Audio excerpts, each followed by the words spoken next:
tried to fill my cup, I found less in it. Every way I tried to put on love was undressing it. And some days it's so sad, and it really is a miracle that we can be glad in the midst of the pain, in the storm, in the rain. I know God is the same. So it is well with my soul. It is well with my heart. It is well with my soul. Shalom semuanya. Gimana kabarnya NLC? Baik, semuanya sehat? Oke. Senang banget hari ini bisa kembali punya kesempatan untuk sharing di tempat ini, di keluarga besar dari NLC New Life Community, betul? Oke, saya percaya teman-teman semua punya hidup yang baru, amin. Hidup yang baru adalah hidup yang terus-menerus diperbarui, gak boleh stuck, gak boleh berhenti di situ aja. Karena saya percaya bahwa Tuhan selalu membawa pertumbuhan dalam hidup kita, amin. So langsung aja teman-teman, untuk kita bisa membahas lebih lagi apa yang kita mau bahas di hari ini.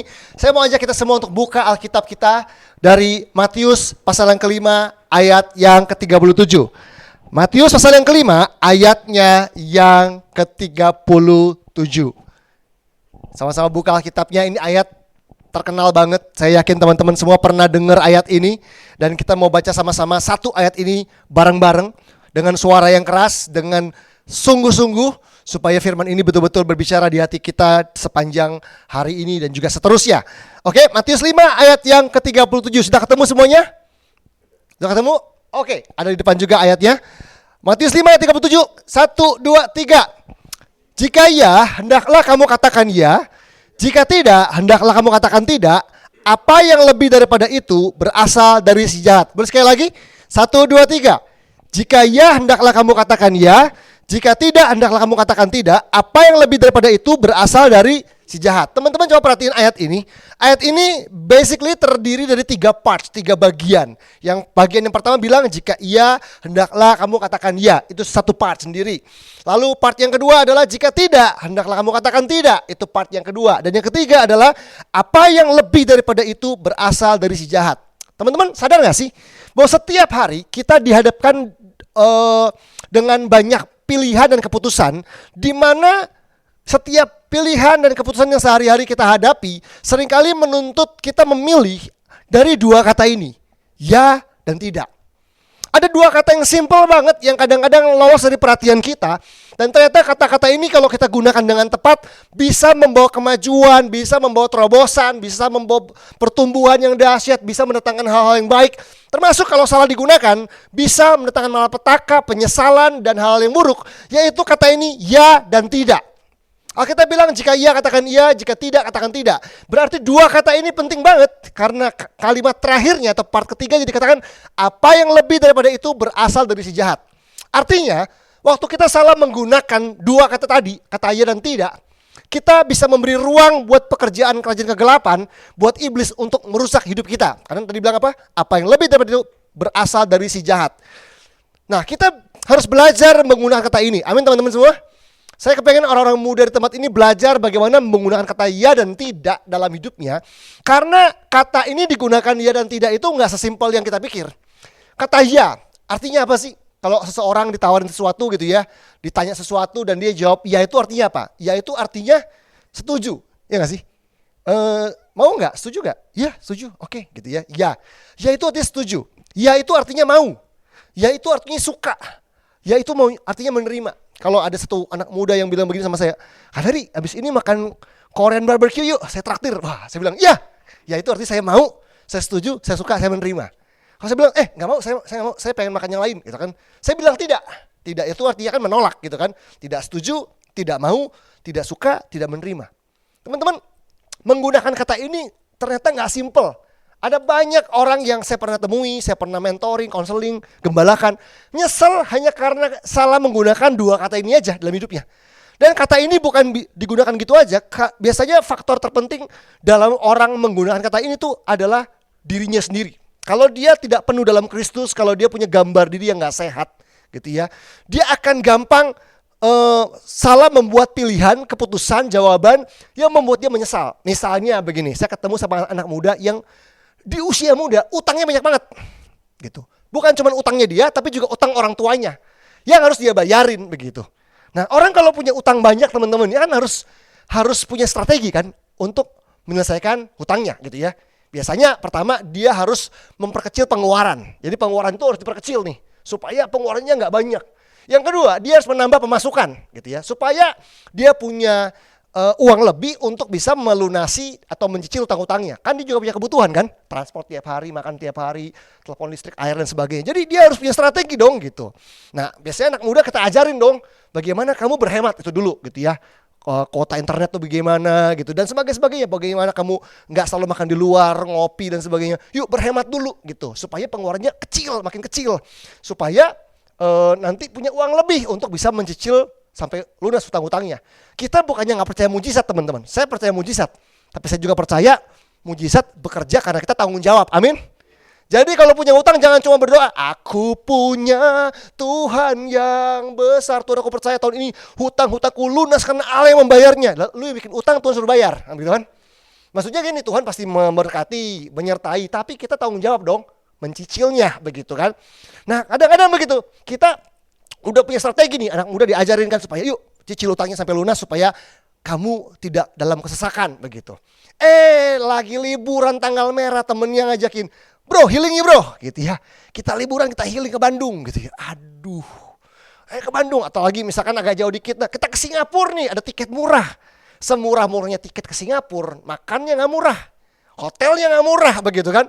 Nah kadang-kadang kapan lagi, ayolah gitu. Temen-temen tuh tiap saat tuh posting liburan, posting hal seru, kopi di posting, segala macam lah, healing di posting. Masa postingan gua kering banget kayaknya gitu kan. Awalnya nggak mau gitu kan, tapi kan biasa kan teman-teman kita suka bertanduk kepalanya kan gitu ya. Ada aja, ayolah kapan lagi, nanti gua bayarin lah ininya lah, makannya sekali-sekali lah gitu. Iya deh gitu ya. Hanya karena tadinya harusnya bilangnya enggak nih. Harusnya bilang enggak. Tidak. Kenapa? Karena sekarang fokus gue mencicil utang. Gara-gara digoda sama temennya, diajak-ajak, terus dia mulai ngebayang-ngebayangin, kayaknya seru nih. Nanti temen gue pada posting liburan ke Singapura sambil makan, gue lagi kering di rumah gitu ya. Aduh, kayaknya nggak enak nih, nggak asik. Oke lah, nanti kita uang nyari lagi deh. Tadinya mau bilang enggak nih, jadi bilang iya. Pulang dari liburan, dari healing, bukannya healing, nyesek. Utangnya tambah banyak. Ya. Karena tadinya kan biasa kan, kalau orang tuh paling gampang kejebak sama jurus kapan lagi, ya gak sih? Gak punya duit, tapi kapan lagi ya? Kapan lagi, kita beli aja dulu dah. Udah deh, nanti belakang lah. Nanti adalah berkatnya gitu. Jadinya nyesel. Akhirnya harusnya bilang enggak, bilang iya, nyesel. Ada satu orang sudah berkeluarga, sudah menikah, sudah punya anak gitu ya. Punya tabungan. Biasanya orang kalau menikah tuh punya tabungan buat nanti anak sekolah, anak kuliah gitu, tabungan pendidikan, segala macam ya. Punya teman, punya sahabat dari muda, dari sekolah, best friend banget nih, bestie gitu ya. Tahu-tahu bestinya bilang, bro, ada duit gak? Pinjem dong. Lagi susah nih, bulan depan gua ganti. Berapa? Cepet tiaw, 100 juta. Banyak amat. Ya untuk bisnis gitu. Gua janji bulan depan gua ganti. Aduh, masalahnya duitnya gede. Gua gak berani kalau minjemin lu, nanti bini gua marah. Gitu kan, istri gua ntar marah, gak setuju dan sebagainya. Ya istri lu gak usah tahu-tahu. Jangan lo, ribut kita. Udahlah gak usah bilang-bilang. Cuman sebulan doang gua pinjem, masa lu gak percaya kita bestie dari zaman sekolah. Lu tahu rumah gua, lu tahu keluarga gua, lu tahu emak gua, segala macam kan. Ayolah, orang tuh kalau memang lagi butuh duit, lagi BU teman-temannya, pintar banget kerayunya gitu ya. Itu pakai nama Tuhan, pakai Alkitab, pakai ayat Alkitab segala macam pokoknya. Sampai akhirnya tadinya harusnya bilang enggak. Jadi ya udah deh. Sebulan bener ya, balikin ya. Iya. Ternyata endingnya enggak baik, teman-teman. Bukan kan jangankan sebulan, bertahun-tahun enggak balik tuh duit. Harusnya bilang tidak. Dia bilang iya, endingnya penyesalan. Ini cuma contoh, beberapa contoh aja yang mungkin bisa mewakili hidup kita. Bagaimana kadang-kadang kita sebagai orang Kristen yang udah kenal Tuhan, punya hidup baru, nyesel hidupnya. Kenapa? Karena kita tidak punya kekuatan batiniah gitu ya. Tidak punya gambar diri yang sehat untuk bisa memutuskan dengan baik kapan iya dan kapan tidak. Momen dimana kita harusnya bilang iya, hendaklah kita bilang iya. Amin teman-teman. Di saat kita tahu, nih gue harus ngomong iya. Yuk, pelayanan yuk. Kalau kita tahu, waktunya gue untuk melayani Tuhan. Selama ini gak melayani. Oke, gue mau kak. Gue mau pastor kayak gitu kan. Waktu kita bilang iya, ya udah, sesuatu yang baik terjadi. Saatnya bilang enggak, ya bilang enggak. Saya ingat ada seorang, saya lupa siapa yang nulis begini, seorang hamba Tuhan bilang begini. Ketika kita berkata ya pada Tuhan, sesungguhnya kita sedang berkata tidak pada iblis. Ketika kita sedang berkata tidak, atau gini, ketika kita sedang berkata ya pada iblis, sesungguhnya kita sedang berkata tidak pada Tuhan. Begitu. Jadi ya dan tidaknya kita tuh penting banget loh teman-teman. Ternyata penting banget. Menentukan kemenangan kita, menentukan terobosan dalam kehidupan kita, menentukan hidup yang lebih berdampak, itu tergantung bagaimana kita menggunakan dua kata tadi, yes or no, gitu ya.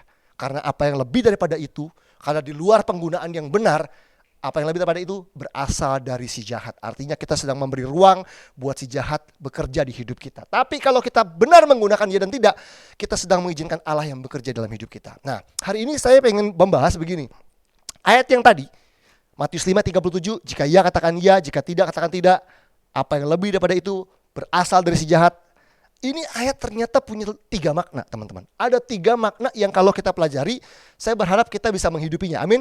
Menghidupinya dengan benar sambil teman-teman kita melatih diri kita punya satu gambar diri yang sehat, punya kekuatan batiniah yang terus bertumbuh sehingga kita tuh mantap dalam memberikan jawaban ya dan tidak di segala pilihan. Jadi yang benar itu gini, ada orang bilang lu harus berani berkata tidak dalam segala hal. Ntar dulu, yang benar itu bukan cuma tidak aja.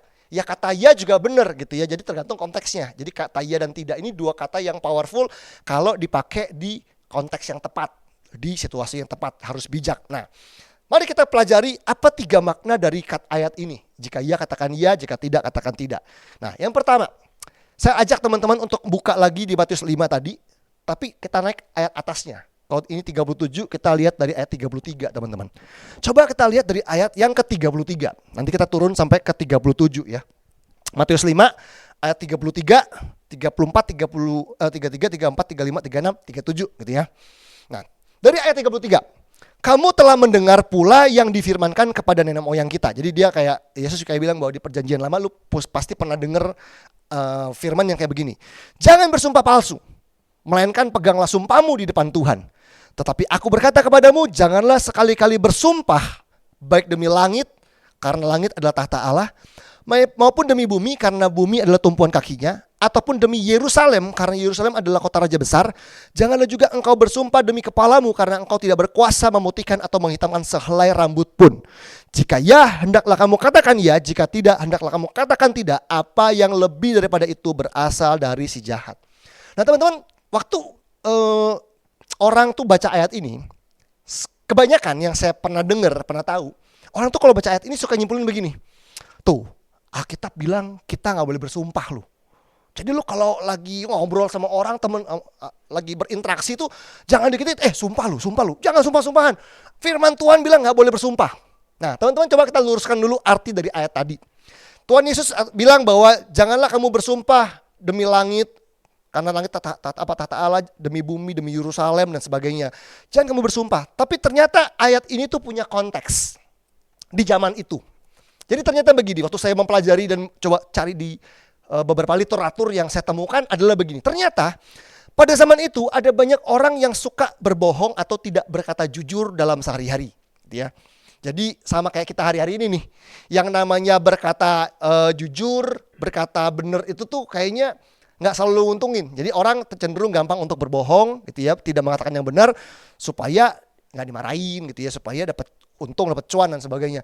Jadi ternyata ada orang-orang yang terbiasa untuk berkata nggak benar, berkata tidak jujur, sehingga mereka perlu bersumpah untuk menegaskan perkataan mereka. Jadi mungkin satu kali mereka mau ngomong ini, ntar orang nggak percaya lagi.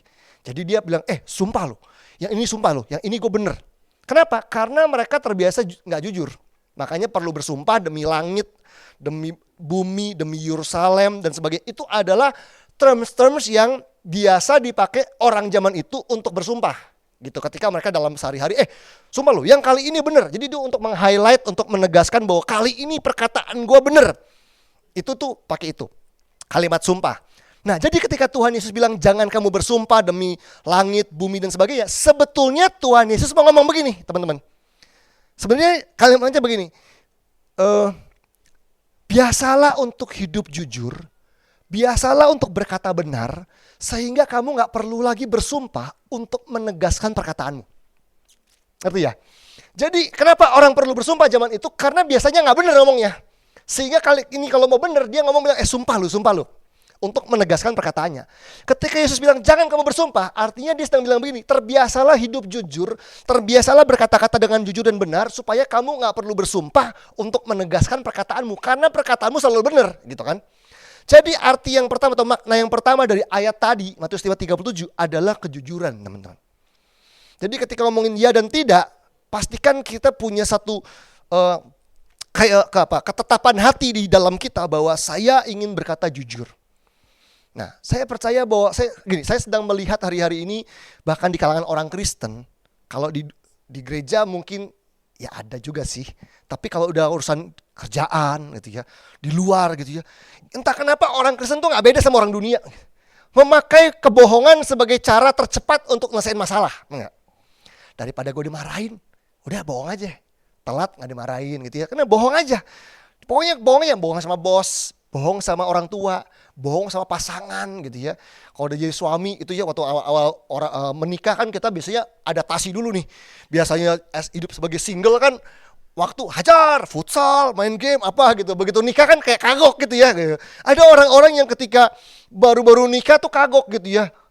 Udah ditungguin sama istrinya nih gitu. Istri baru kan, istri baru lagi. Ya baru punya istri maksudnya begitu. Lagi nungguin kan, nih gak pulang-pulang suami gua gitu kan. Kan pernikahan baru. Suaminya wah asik nongkrong, main futsal, pulang futsal, makan dulu. Habis makan nih, bil datang tuh langsung bayar, masih asik ngobrol-ngobrol gitu ya. Sampai di kasir masih ngobrol sama temen-temennya. Sampai pintu gerbang restoran masih ngobrol. Sampai akhirnya terlambat 2 jam. Istri kan kayak, aduh lo tuh malah egois ya, gak mikirin gue nungguin sendirian, belum ada anak kan biasanya kan. Pas pulang, kemana kamu? Kok baru jam segini baru balik? Mana miss call gak diangkat lagi, sampai gitu kan. Kadang-kadang satu hal yang paling horor dalam hidup ini selain film horor adalah miss call istri kan gitu. Miss call istri itu kadang horor kalau gak diangkat-angkat begitu. Jadi paling gampang bilang apa? Oh sorry sayang, gak angkat telepon dan telat kenapa? Karena banku kempes. Bohong aja tuh. Kalau bohong istri kan, oh iya banyak kempes. Coba ngaku, iya kasihkan ngobrol sama teman. Wah tidur di luar, ambil gitu kan. Kadang-kadang orang memilih bohong karena itu merasa cara paling cepet, cara paling simple, cara paling mujarab untuk nyelesain masalah, teman-teman. Jadi orang tuh seringkali berbohong dan saya percaya itu bukan nilai kerajaan sorga, amin. Itu bukan nilai orang yang hidupnya udah diperbarui sama Kristus. Harusnya bohong, curang, gak jujur, harusnya itu bukan jati diri kita, amin. Harusnya itu buat kita risih. Nah, entah kenapa kadang-kadang kita menemukan ada orang-orang yang hobinya berpura-pura. Salah satu yang paling populer bentuk kepura-puraan adalah pura-pura sakit, teman-teman. Enggak? Paling gampang minta izin adalah kalau kita pura-pura sakit. Jadi satu kali, tahun lalu, November tahun lalu, saya tuh bikin sebuah pertemuan buat para leaders di gereja kami, gitu ya. Kita sewa villa di puncak untuk kita ada gathering sambil meeting, begitu. Jadi kita bilang, teman-teman atur cuti ya. Kita mau nginep 3 hari 2 malam, berangkat Jumat pagi. Jadi Jumat siang kan bisa check in tuh gitu, udah masuk villanya. Tapi kan kita bisa spend time ya, enak ya, bisa makan bareng, bisa menikmati ya mau ngafe dulu. Terus masuk villa kan juga bisa apa sih, santai-santai lah. Kalau bisa Jumat itu juga kita meeting gitu. Agak sore gitu kita meeting supaya Sabtunya tuh kita udah bebas gitu kan. Jadi Sabtu kita bisa enjoy di villa, bisa makan, bisa main ya. Minggu pagi-pagi banget pulang langsung ibadah gitu. Jadi kita kasih teman-teman waktu untuk coba ngobrol sama bosnya, atasannya, karena di gereja kami mostly semua nggak ada yang full time kecuali saya, jadi semua pada punya bisnis, punya kerjaan gitu ya, ada yang guru sekolah, ada yang entertainer gitu ya, ada musician, ada segala macam. Pokoknya silakan minta izin. Ternyata kalau udah bulan November, jatah cuti itu udah mulai genting, teman-teman. Udah habis rata-rata. November tuh jatah cuti udah kepake Kak gitu ya. Gimana ya gitu ya. Ada yang potong gaji, boleh sama bosnya gitu ya. Tiba-tiba istri saya ngomong gini, "Say, kok aku agak was-was ya sama teman-teman ini. Kita perlu peringatkan kayaknya, ingetin.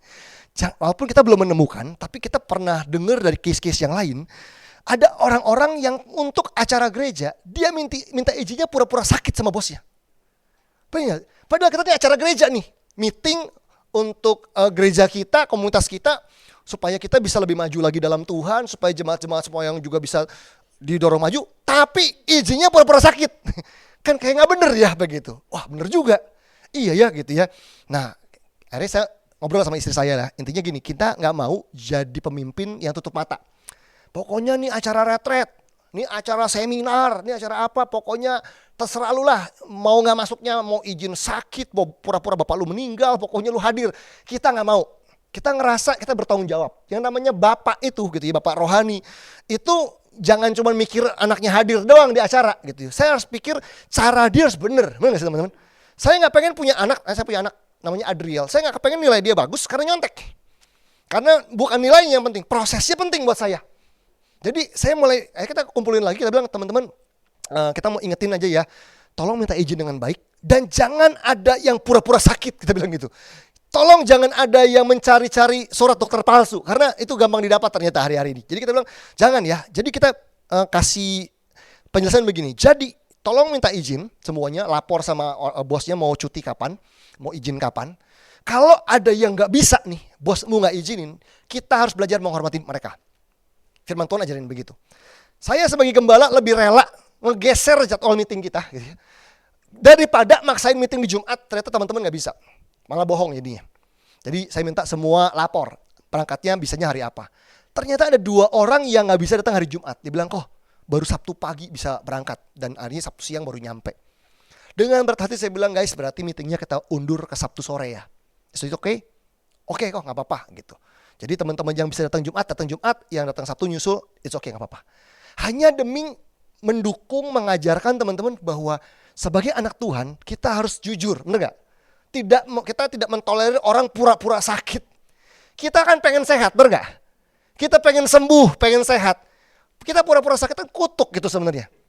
Kita lagi kutukin diri sendiri gitu. Nah saya pernah dengar satu cerita dari Marilyn Hickey, seorang hamba Tuhan perempuan dari Amerika yang cerita tentang kesembuhan dalam bukunya dia. Jadi ada sebuah KKR, terus ada satu orang tuh hadir, seorang wanita. Dia ini di Amerika kan, dia kerja, kakinya cacat. Jadi dia tuh harus pakai tongkat gitu. Kakinya nggak buntung, kakinya ada, cuman kakinya itu cacat. Jadi dia harus pakai tongkat dan dia datang ke ibadah kesembuhan. Dia maju ke depan, dia didoain. Apa yang terjadi? Dia sembuh dong. Nah, selama dia cacat nih gitu, ternyata perusahaan entah gimana memberikan tunjangan. Jadi dia tuh punya gaji plus ada tunjangan karena dia dianggap cacat gitu ya, pakai tongkat. Jadi dia dapat uang lagi sekian lah gitu. Nah, waktu dia sembuh di jamaah Tuhan, dia kan angkat tongkatnya kan, loh kakiku kok nggak kenapa ya? Sudah sembuh ya? Wah dia jalan, dia lari. Puji Tuhan, Tuhan sembuhkan aku. Dia lempar tongkatnya kan, wah praise the Lord. Wah dia kesaksian segala macam. Sampai dia bilang besok pagi hari Senin gue datang ke gereja. Gak usah pakai tongkat karena Tuhan menyembuhkan saya. Sampai dia bilang, oh tar dulu. Kalau besok gue nongol kakinya sembuh, bulan depan gak dapat tunjangan gitu. Mana tongkatnya? Dia cari lagi tongkat itu. Dia ambil lagi tongkatnya, besok masuk ke kantor pura-pura sakit. Jadi udah sembuh nih, dia pura-pura pakai tongkat lagi. Kenapa? Demi tunjangan tuh, lumayan banget angkanya. Jadi dia pura-pura sakit. Padahal di rumah dia gak pakai tongkat. Buku itu cerita, Marilyn Hickey cerita bahwa tahun depannya kakinya diamputasi teman-teman. Orang ini. Terus saya mulai mikir kan, kok kayak Tuhan jahat ya. Kayak kesembuhannya ditarik gitu dari dia gitu. Ternyata bukan Tuhan yang jahat teman-teman. Tuhan tuh hatinya menyembuhkan. Tapi ingat tadi ayat bilang apa? Apa ya, jika iya katakan ya, jika tidak, katakan tidak. Yang lebih daripada itu berasal dari si jahat. Waktu dia berpura-pura dan dia berbohong, dia lagi kasih kesempatan buat roh jahat, si jahat untuk mencuri semua kesembuhan. Bukan Tuhan yang batalin sebetulnya. Dia yang lagi kasih pintu buat iblis mencuri semua kesembuhan yang tadi Tuhan kerjakan buat dia sebetulnya. Makanya di sini teman-teman jangan ada yang pura-pura sakit. Amin. Gak usah pura-pura miskin juga. Gak usah pura-pura jelek juga gitu ya. Kak, gimana kalau kita pura-puranya yang positif kak? Kalau pura-pura yang jelek terjadi, pura-pura sakit nih jadi sakit. Gimana kalau kita pura-pura rohani kak? Pura-pura ganteng, pura-pura kaya. Teman-teman, untuk naik ke atas tuh lebih berat emang gitu ya. Jadi berhasilnya kayaknya gak mungkin gitu ya. Oh pura-pura cakep, pura-pura kaya gitu. Gak usah pura-pura, kerja aja yang bener gitu ya. Oh rohani, cinta Tuhan aja yang benar gitu. Tapi kalau yang jelek, nah itu emang cepet banget tuh. Pura-pura yang jelek tuh kejadian biasanya. Nah teman-teman itu yang pertama adalah bicara soal kejujuran. Nah saya berdoa, saya berharap teman-teman di sini semua menjadi pribadi yang jujur. Amin. Kita tahu loh ini salah ini benar. Tapi yang di dalam ini yang penting nih. Kalau kita punya gambar diri yang sehat, punya kekuatan batin karena firman Tuhan memenuhi kita, saya yakin kita berani memutuskan apa yang benar. Bertindak jujur. Coba kita lihat ayat lain. Yesaya 33. Yesaya 33 ayat 15 sampai 16. Yesaya 33 ayat 15 sampai ayat yang ke-16. Coba kita lihat ayat-ayat ini. Yesaya 33 ayat 15 sampai ayatnya yang ke-16. Yesaya 33 ayat 15 sampai 16. Orang yang hidup dalam kebenaran. Nah, orang yang hidup dalam kebenaran itu kayak gimana sih? Yang berbicara dengan jujur gitu kan. Yang menolak untung hasil pemerasan. Yang mengebaskan tangannya supaya jangan menerima suap. Yang menutup telinganya supaya jangan mendengarkan rencana penumpahan darah. Yang menutup matanya supaya jangan melihat kejahatan. Dialah seperti orang yang tinggal aman di tempat-tempat tinggi. Tuh, dia seperti orang yang tinggal aman. Orang yang jujur itu orang yang punya rasa aman. Bentengnya ialah kubu di atas bukit-bukit batu. Rotinya disediakan, air minumnya terjamin. Ada janji Tuhan yang luar biasa loh teman-teman. Kalau kita hidup dalam kejujuran. Dia seperti orang yang tinggal aman di tempat-tempat tinggi. Generasi zaman sekarang paling gampang bilang bahwa gue lagi insecure nih. Nah, gitu kan. Teman gue insecure. Teman-teman, walaupun penyebab insecure itu banyak. Salah satu penyebab insecure adalah karena orang gak jujur hidupnya. Kalau kita gak jujur ya, ditanya gitu tinggal di mana, bilang tinggalnya di mana, bilangnya di mana. Kerjanya apa, bilangnya apa begitu ya. Kita ketemu kok yang begini-begini di komunitas kita juga begitu ya. Orang yang gak jujur itu cenderung insecure. Makanya kalau ingin mengobati insecure, salah satunya adalah terbiasalah untuk berkata jujur, amin. Terbiasalah untuk hidup jujur. Karena Tuhan itu mau supaya kita tuh takut akan Tuhan, bukan takut ketahuan. Nah, kita tuh yang bikin kita insecure karena kita kebanyakan takut ketahuan kan? Karena tidak jujur kan? Tidak berkata benar kan? Akhirnya karena insecure apa? Karena takut ketahuan terus, bukan karena takut akan Tuhan. Terus dibilang bahwa bentengnya ialah kubu di atas bukit batu, rotinya disediakan, air minumnya terjamin. Jadi Tuhan tuh janji bahwa kalau kita hidup jujur, ada berkat Tuhan dalam hidup kita, teman-teman. Amin. Nah, kadang-kadang saya menemukan di gereja ada orang kesaksian, gitu ya. Biasanya yang udah profesional muda, yang udah berkarir, bekerja, berbisnis tuh kadang-kadang suka kesaksian. Puji Tuhan, Tuhan tuh memberkati saya gini. Puji Tuhan, project saya goal gini. Tapi namanya komunitas, teman-teman. Komunitas itu tempat berbahaya loh. Karena semua tentang diri kita tuh akan mudah ketahuan di dalam komunitas. Makanya orang suka nggak suka berkomunitas. Kenapa? Kalau lu berkomunitas cepat lambat orang akan tahu siapa kamu sebenarnya dan seperti apa kamu sebenarnya. Ada orang-orang yang kesaksian, puji Tuhan, project saya go, tuh puji Tuhan dan sebagainya. Ternyata bukan karena Tuhan memberkati, karena dia curang nih. Dari mulai nyogok, dari mulai pokoknya dengan cara-cara yang gak benar, tapi kesaksian. Saya percaya bahwa Tuhan kita gak perlu dipermuliakan dengan kesaksian palsu sih. Benar gak sih? Kalau memang kamu tidak dapat itu dengan cara yang benar, ya gak usah kesaksian. Karena bukti apa yang kita terima itu berkat Tuhan adalah itu dikerjakan dengan jujur. Orang yang jujur adalah bukti bahwa dia mengandalkan Tuhan. Betul gak? Kalau dia kerja, gak bisa nih kalau gak begini-begini. Yaudah, kamu lihat gimana Tuhan buka jalan dalam hidupmu.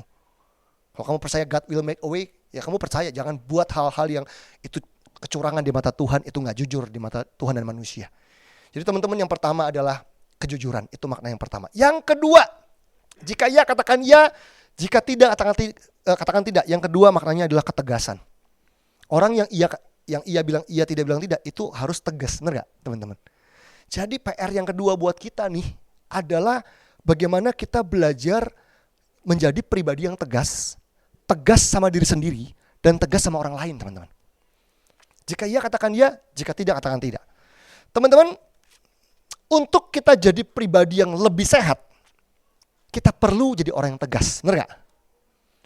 Misalnya kita tahu nih, gue masih muda, ternyata waktu medical check up, kayaknya gue bakat-bakat diabetes nih, gitu kan, kelihatan. Atau gue kayaknya bakat-bakat darah tinggi nih, kayaknya udah ada warning nih dan sebagainya.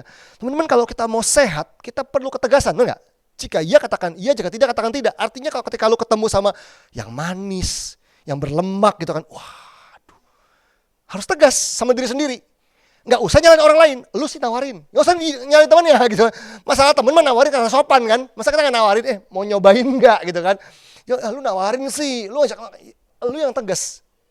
Jadi kalau kita pribadi gak tegas, kita gak bisa lebih sehat dalam hidup ini. Nanti nyesel.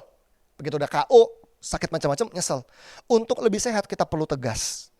Untuk lunasin utang, kita perlu jadi pribadi yang tegas, benar gak? tegas soal keuangan. Nah, itu ketegasan itu datang dari mana? Kekuatan batiniah. Kalau kita melatih di dalam kita terus bertumbuh dalam Tuhan, kita punya kekuatan batiniah untuk tegas. Kalau kita jadi orang tua, mendidik anak itu perlu ketegasan loh. Ingin lebih maju dalam iman, ingin lebih bertumbuh dan berdampak, juga perlu ketegasan. Teman-teman, yang namanya tegas itu nggak berarti kasar. Enggak, tegas itu bisa lembut tapi tegas itu bisa banget. Dan yang namanya ketegasan itu penting karena ada situasi-situasi tertentu di mana kita tuh sukar untuk tegas. Waktu saya kuliah dulu di sekolah teologi ya, di Petamburan, saya pernah punya temen itu bapak-bapak.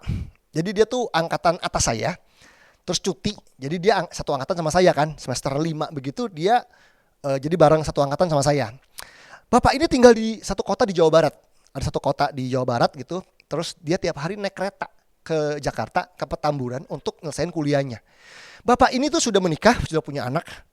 Dia juga guru sekolah, dia juga gembala sidang gitu di Jawa Barat itu.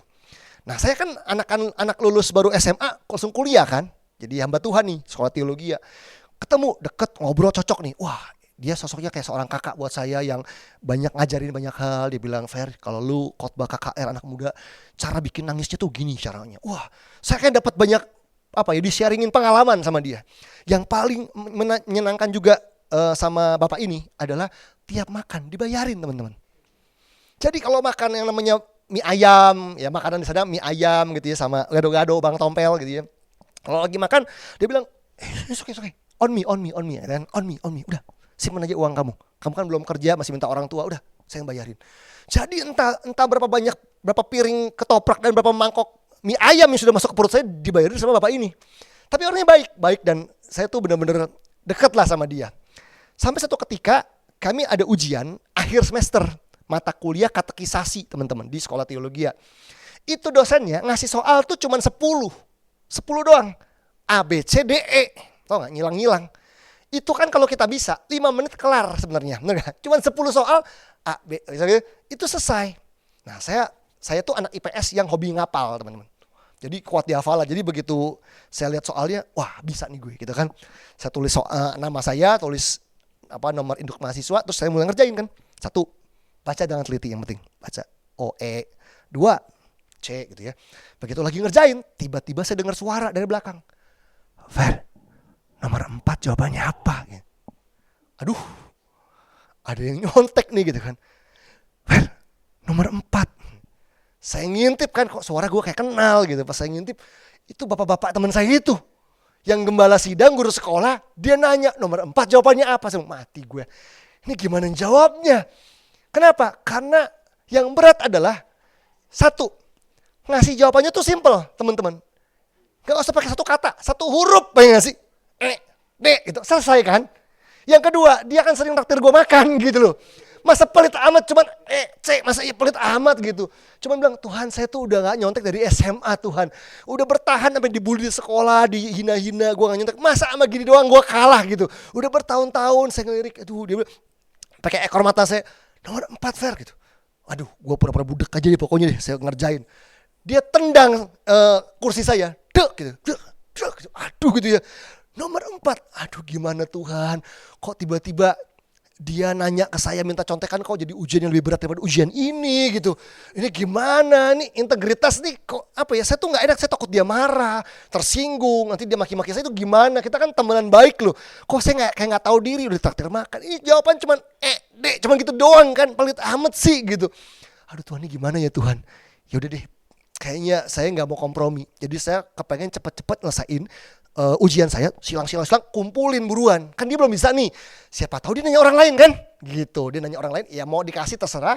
Siapa tahu gak dikasih juga. Siapa tahu teman-teman yang lain takut akan Tuhan juga gak dikasih. Artinya kan gak cuma gue dong, orang lain juga kalau dia mau marah kan gak bisa ke seorang doang nih. Jadi saya bilang, udah yuk saya isi buruan, saya maju ke depan, saya kumpulin. Waktu saya kumpulin, sebelah saya tangan juga kumpulin. Tangan dia dong. Jadi kita barengan, dia bilang ya dia ngumpulin juga gitu. Entah gimana cara dinyelesain soal itu, pokoknya aduh barengan. Berarti kita keluarnya barengan dong. Berarti kan dia gak nanya orang lain. Aduh gawat ini deh. Udah saya ambil tas, saya keluar dari pintu ruangan sambil siap dimaki-maki. Udah deh, mungkin dia marahin saya, maki-maki saya atau ngatain saya apalah gitu. Gak tahu diri pelit apa gitu. Udah saya diam aja. Dia keluar, dia berdiri di sebelah saya persis sebelah kanan. Saya udah diam-diam ya, Tuhan tolong saya supaya saya sabar kalau saya dimaki-maki. Di sebelah dia cuma ngomong gini, Fer, saya nggak bisa ujian hari ini, saya nggak belajar. Makan mie ayam yuk. Dia nggak marah tuh, dia nggak maki-maki tuh. Gitu. Ya udah, kita pergi makan mie ayam. Sepanjang makan mie ayam teman-teman, saya nggak berani beranjak dari meja saya. Pipis pun saya tahan. Takut diracun gue hari itu. Oh jadi dendam kan, gue taruhin apa demi ayam gitu kan. Ternyata enggak. Ternyata dia makin respect. Ternyata dia makin menghargai gitu ya. Ketika dia sadar bahwa ya hamba Tuhan tuh harusnya jujur begitu. Oh ya puji Tuhan. Tapi untuk lewatin momen itu teman-teman harus tegas. Sama diri sendiri dulu, baru ke orang lain. Harus tegas. Jika ya katakan ya, jika tidak katakan tidak. Apa yang lebih daripada itu berasal dari si jahat teman-teman. Nah itu yang kedua. Yang ketiga, makna yang ketiga dari ya dan tidak itu adalah komitmen. Kalau yang pertama tadi kejujuran, yang kedua bicara soal ketegasan, yang ketiga itu bicara soal komitmen. Jadi kalau bilang iya, ya iya, benar nggak? Datang nggak? Datang. Ya kalau udah bilang datang, lo komit datang. Jika enggak, ya enggak gitu. Jadi iya dan tidak ini juga bicara soal komitmen teman-teman. Kalau kita bilang iya pada hal yang salah, artinya kita komit pada hal yang salah kan begitu. Jika kita tidak atau menolak komitmen yang benar, ya kita jadinya hidupnya jadi fatal. Komitmen ini penting teman-teman. Komitmen ini akan menunjukkan banyak hal dalam kehidupan kita. Komitmen itu menentukan kekuatan kita. Komitmen ini menentukan apakah kita bisa dipercaya atau tidak dan sebagainya. Komitmen itu penting banget. Waktu saya kuliah dulu, saya pernah dapat mata kuliah pertumbuhan gereja. Church Growth, pertumbuhan gereja. Yang mengajar adalah satu pendeta besar yang sudah meninggal dunia, almarhum pendeta Dr. Jacob Nahwai. GBI Mawar Sharon, Kelapa Gading. Om Yakob kita manggilnya. Om Yakob kalau khotbah kalau ngajar itu 2 jam itu nggak pakai buku, pegang mic begini, wush, wah, semua ketawa satu ruangan. 2 jam itu nggak berasa karena dia pengkhotbah yang luar biasa kan. Jadi dia kalau ngajar tuh seru tentang pertumbuhan gereja. Cuman problemnya Om Yakob itu sibuk, sangat sibuk karena dia memimpin juga secara internasional di lembaga pertumbuhan gereja di internasional. Jadi dia jarang datang. Paling datang 1 semester berapa? 4 kali gitu, 3 kali 4 kali tapi seru. Nah, kompensasinya ya tugas kan, paper dan sebagainya. Nah, waktu tugas akhir, sebagai akhir dari mata kuliah, kita dikasih tugas akhir, disuruh milih paper. Nih, bikin paper ada 5 pilihan judul, kita milih. Jadi saya lihat kan, judul pertama, kedua, ketiga, keempat, kelima, oke saya pilih yang ini aja deh. Saya cari bukunya, saya sampai nabung, beli buku gitu ya untuk bikin paper. Nah, waktu lagi bikin paper nih kan kasih jeda berapa minggu ya. Nah teman-teman saya itu suka ngeledek gini, lu ngapain bikin paper, repot-repot, sibuk-sibuk. Lu gak denger kakak kelas kita ngomong apa? Kakak kelas kita bilang Om Yakob itu sibuk, gak pernah sempet meriksa paper teman-teman. Jadi lu bikin setengah mati percuma, bikin aja asal-asalan. Bahkan teman-teman saya beberapa itu cuma ganti sampul doang. Sampul depannya atau cover depannya nama temennya diganti nama dia gitu aja kan, gitu ya. Dalamnya difotokopi persis gitu. Udah. Sampai teman saya bercanda begini, lu tulis teks lagunya Slang aja dia gak baca. Jokesnya anak-anak tuh begitu. Nah saya di mentor sama mentor saya tuh gak begitu diajarnya. Jadi meskipun orang gak lihat kamu, just do your best. Lakukan yang benar. Oh ya udah. Akhirnya saya cuma bilang gini, ya udah kalaupun gak diperiksa sama Om Yakob juga biarin. Yang penting dalam proses gue ngerjain ini, gue pasti belajar sesuatu deh. Wah percuma lah, ngapain lu capek-capek. Ya gak apa-apa saya bilang gitu. Ya udah saya kerjain papernya, saya kumpulin teman-teman. Terus libur kan, libur semester, masuk semester baru, ternyata nilai dipampang. Kita kaget semuanya, teman-teman tuh kaget di depan papan, karena ternyata semester itu Om Yakob sempat baca paper. Tahu nggak itu di layar itu, di kertas itu, F. Banyak teman saya nggak lulus. Karena ada yang D gitu ya, yang ngerjainnya jelek, dapat nilai jelek, yang ketahuan nyontek, itu yang dicontek dan yang mencontek, dua-duanya dikasih fail. Wah, semua langsung mukanya pucet kan, wah karena ngulang lagi dong, ambil mata kuliah lagi dong. Saya bilang, waduh, nama gua mana? Saya cari, seret nama saya, Ferry Felani, A. Padahal teman-teman bilang gini, Om Yakob gak pernah kasih nilai A, selalu B paling gede.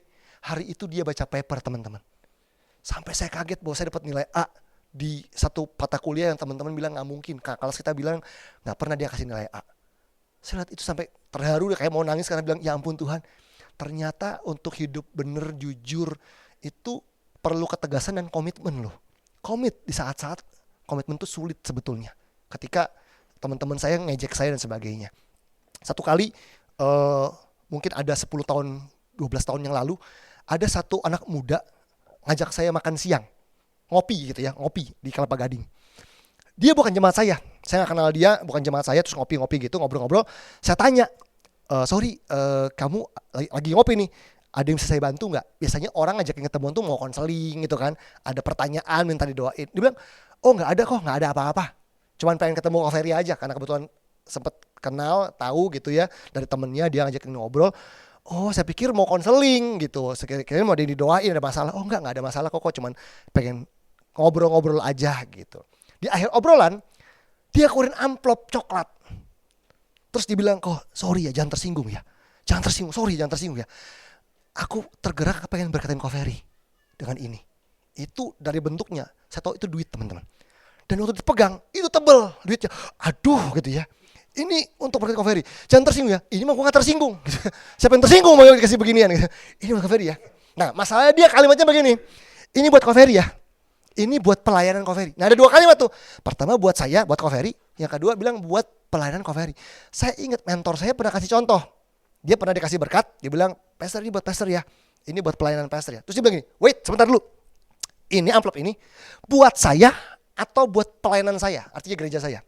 Mohon dikelirin dulu nih biar kita sama-sama enak. Terus orangnya bilang kan, nah saya juga ingat itu kan. Saya bilang, oke, benar ya. Karena kalimat dari ganda nih. Saya mau nanya, ini amplop buat saya sebagai hamba Tuhan atau buat pelayanan saya, artinya Citygate, gereja saya. Nah saya pikir ini tebal-tebal begini bisa ganti HP nih gue nih gitu kan. Zaman itu lagi zaman susah-susah gitu kan. Dia diem sebentar.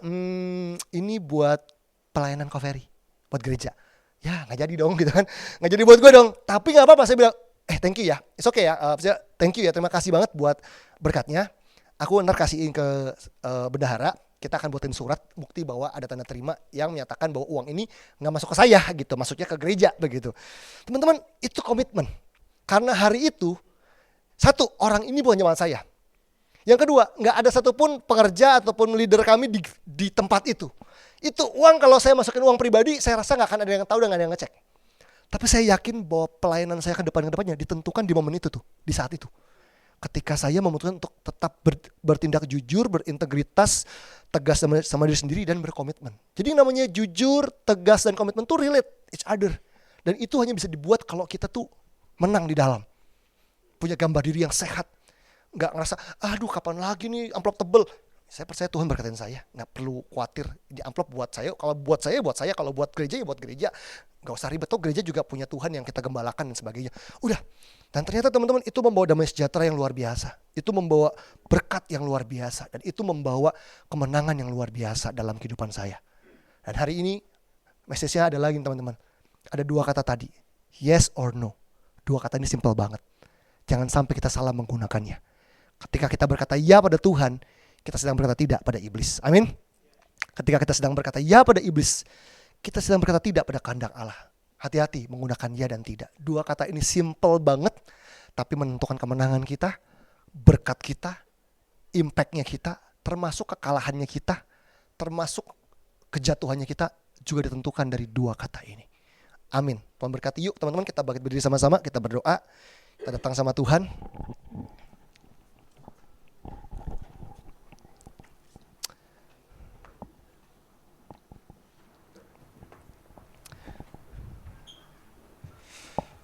Yes.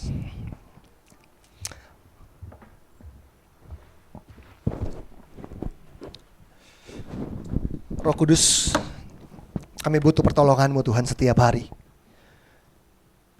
Karena setiap hari kami dihadapkan dengan banyak pilihan, banyak keputusan, banyak tawaran Tuhan. Firman Tuhan mengajarkan kami untuk berkata iya di atas iya, berkata tidak di atas tidak, dan tidak memberi ruang bagi pekerjaan si jahat di dalam kehidupan kami. Tuhan, kami gak mau jadi anak-anak muda, orang-orang muda yang hidupnya penuh penyesalan hanya karena salah membuat pilihan dalam hidup kami Tuhan. Hari ini kami percaya bahwa waktu kami hidup jujur, kami diberkati Tuhan. Kami percaya waktu kami tegas, ketegasan kami diurapi oleh Allah. Kami percaya kami mau jadi man and woman of commitment, orang yang punya komitmen terhadap apa yang benar, sehingga kami jadi pribadi-pribadi yang bisa dipercaya sama Tuhan. Bapa, tolong kami untuk membangun di dalam kami kekuatan batiniah, gambar diri yang sehat, citra diri yang benar, contentment yang benar di dalam kami, supaya kami bisa memutuskan apa yang benar, bukan karena iming-iming, bukan karena prestis yang kami ingin dapatkan dalam hidup ini, tapi kami bertindak benar karena kami tahu itu benar di mata Tuhan, itu berkenan di hati Tuhan, dan kami menolak sesuatu karena kami tahu itu gak berkenan di hati-Mu Tuhan. Teman-teman, apakah ada di antara kita yang hari ini waktu dengar firman Tuhan ini, kita tahu Roh Kudus berbicara di hati kita, dan kita tahu bahwa kita mau memperbaiki hidup kita. Mungkin ada saat dimana kita menyesal dalam menggunakan kata iya dan tidak. Kita salah menggunakan kata tersebut, kita salah memilih, kita salah memberikan jawaban. Harusnya enggak kita bilang iya, harusnya iya kita bilang enggak. Dan hari ini kita menuai hasilnya. Ada penyesalan, ada kesempatan yang hilang, ada orang-orang yang menyalahpahami kita, ada kejatuhan, kehancuran, hal-hal yang kerugian terjadi dalam hidup kita. Dan kita hari ini bilang, Tuhan, aku mau memperbaiki kehidupanku, aku mau menjadi pribadi yang jujur, aku mau jadi pribadi yang tegas, aku mau jadi pribadi yang punya komitmen terhadap apa yang benar. Kalau itu doamu pagi hari ini, boleh gak letakkan tangan kananmu di dadamu pada pagi hari ini.